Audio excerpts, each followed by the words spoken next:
नमस्कार, कैसे हैं आप? आज हम बात करेंगे कि जो हमारा ओशियन है,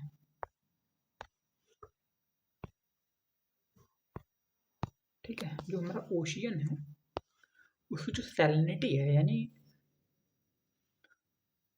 उसकी जो लवणता है, उसके क्या-क्या कारण हैं? समझने की कोशिश करते हैं कि समुद्र के खारे होने के मुख्य कारण क्या हैं, है ना? मुख्य कारण बारीक नदियों द्वारा बहाकर लाए गए खनिज और समुद्र के नीचे से निकलने वाले खनिज पदार्थ हैं। देखो, जो हमारा ओशियन है, ये इसका जो लवणता है, यानी खारापन है, वो किन-किन बातों पर निर्भर करता है? देखिए, अगर ये खारापन है तो फिर वो क्या-क्या चीज़ें हो सकती हैं? हो सकता है कोई नदी आ रही है, वो है ना? वो अपने अंदर सोडियम, है ना, वगैरह लेके आ रही है और वो जो है वो समुद्र में मिला रही है। इस वजह से जो हमारा समुद्र है उसकी लवणता बढ़ रही है। दूसरी बात ये है कि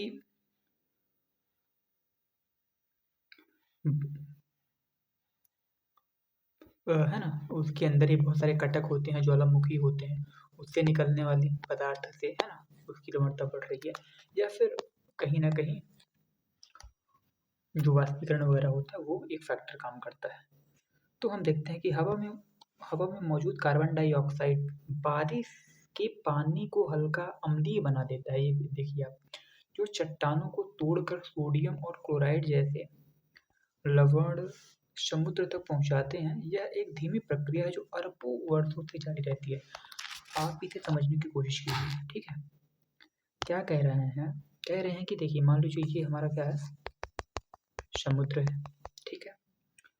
और ये कोई चट्टान है बड़ी सी, या कोई कॉन्टिनेंट है, इसमें बहुत सारी चीज़ें हैं। और वायुमंडल में क्या है? वायुमंडल में कार्बन डाइऑक्साइड है।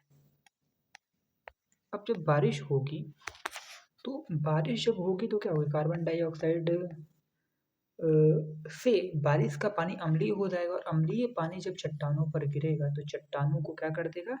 चट्टानों का केमिकल एक तरीके से क्या हो जाएगा उसका? उसको तोड़ देगा वो छोटे, है ना? सोडियम में, क्लोराइड में, इस तरीके से। और वो जो बारिश का पानी है वो नदियों के माध्यम से बह कर के इसमें चला जाएगा, समुद्र में चला जाएगा। तो ये जब इसमें चले जाएँगे तो इस वजह से इसका क्या होगा? लवणता बढ़ जाती है, ठीक है?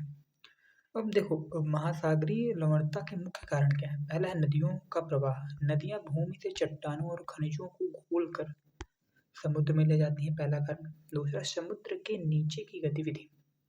महासागर के तल पर ज्वालामुखी विस्फोट, हाइड्रोथर्मल छिद्रों से खनिजों का रिसाव, ये सारे फैक्टर्स जिम्मेदार होते हैं। तीसरा कारण है इसमें वाष्पीकरण, एवापोरेशन, ठीक है? गर्म क्षेत्रों में वाष्पीकरण से, जैसे ये है मान लो, अब यहाँ पे सूर्य से, देखो हम समझते हैं थोड़ा सा अच्छे से। ये पानी है और ये क्या है? ये सूर्य है। तो सूर्य की रेज इस पे जाएगी और ये क्या होगा?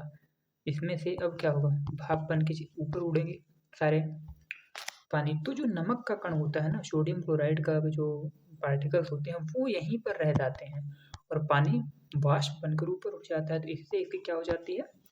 लवणता या सैलिनिटी बढ़ जाती है। बर्फ का जमना और पिघलना। ध्रुवीय क्षेत्रों में बर्फ जमने पर खारापन बढ़ता है क्योंकि बर्फ बनते समय नमक पीछे छूट जाता है। हाँ, अब मान लीजिए क्या कह रहे हैं कि ध्रुवीय क्षेत्रों में बर्फ का जमना और पिघलना भी एक फैक्टर होता है सैलिनिटी के। ध्रुवीय क्षेत्रों में बर्फ जमने पर खारापन बढ़ता है। क्यों बढ़ता है? अगर मान लीजिए स्टेटमेंट वन में आ जाए कि क्वेश्चन में आ जाए कि यही मान लीजिए यहाँ से यहाँ तक स्टेटमेंट वन है ये, और स्टेटमेंट टू में उसने क्या लिख दिया पेपर में कि ये क्यों नहीं जाएगा? बर्फ बनते समय नमक पीछे छूट जाता है। तो स्टेटमेंट वन भी राइट है और स्टेटमेंट टू भी राइट है और ये इसकी सही व्याख्या करता है। तो जो हमारे ऑप्शन में होता है ना, वन एंड टू दोनों सही है और कथन दो कथन एक की सही व्याख्या करता है। तो इस तरीके से हम इसको समझ जाएंगे कि हाँ, याद रखिएगा, जब बर्फ जमती है तो वो नमक को पीछे छोड़ देती है। पानी पानी जो होता है वो बर्फ के फॉर्म में जम जाता है। तो इससे भी ऐसे समझ लीजिए, मान लीजिए गिलास है, ठीक है? जब आप इसकी लवणता चेक करेंगे नॉर्मल टेम्परेचर पे तो जो भी आएगी ठीक है। और मान लीजिए जब हम इसको ठंडा कर दिए और कुछ पार्ट इसका जम गया, कुछ क्षेत्र इसमें जम गए, तो जो होगा ना, देखो ऐसा होता है, जो ऊपरी भाग जम जाता है, नीचे का पानी हल्का-हल्का वैसे रहता है। गिलास की बात नहीं, हम महासागरों की बात कर रहे हैं। लेकिन इसमें मान लीजिए कुछ भाग जम गया, कुछ जो बचा है ना, जो बचा उसकी जो वो होगी, वो बढ़ जाएगी, सैलिनिटी उसकी बढ़ जाएगी, लवणता उसका बढ़ जाएगा, ठीक है। आगे समझने की कोशिश करते हैं। इसी में हम देख लेते हैं कि मुख्य तथ्य क्या है। समुद्र के हर 1 लीटर पानी में औसतन 35 ग्राम नमक सोडियम क्लोराइड होता है। ये याद रखिएगा, सोडियम क्लोराइड सबसे ज़्यादा जो इसमें होता है, जो कारण है ना, सोडियम क्लोराइड की प्रायोरिटी सबसे ज़्यादा होती है। तो इस तरीके से जिन क्षेत्रों में बहुत कम बारिश और वाष्पीकरण अधिक होता है, वहाँ पानी अधिक खारा होता है। ये कॉन्सेप्ट आप जो है ना, वहाँ पे भी आपको देखने को मिलेगा। जो राक्षस ताल है ना, लेक है कौन से पर्वत पे, क्या बोलते हैं, कैलाश पर्वत है ना, कैलाश पर्वत के पास जो राक्षस ताल लेक है और एक तरफ दूसरी लेक है। यहाँ पे ना, यहाँ पे इससे पानी निकलता नहीं, इसमें केवल पानी आता है और यहाँ पे वाष्पीकरण होता है, तो इसे राक्षस ताल बोलते हैं। इसमें कुछ भी है ना, कोई भी जीव जंतु नहीं होता, ना तो पेड़ पौधे यहाँ पे हैं। तो इस कंडीशन में आप समझ सकते हैं कि क्यों ऐसा हो रहा है, ठीक है। एक बार दोबारा हम रिवाइज कर लेते हैं कि हमने क्या क्या देखा इसमें। ये फैक्टर है पूरा। जो मेन मेन हमें देखो, मेन क्या है, सोडियम क्लोराइड है, याद रखिएगा ये, ठीक है। क्लोराइड है, सोडियम क्लोराइड है, और ये जो इसमें है ये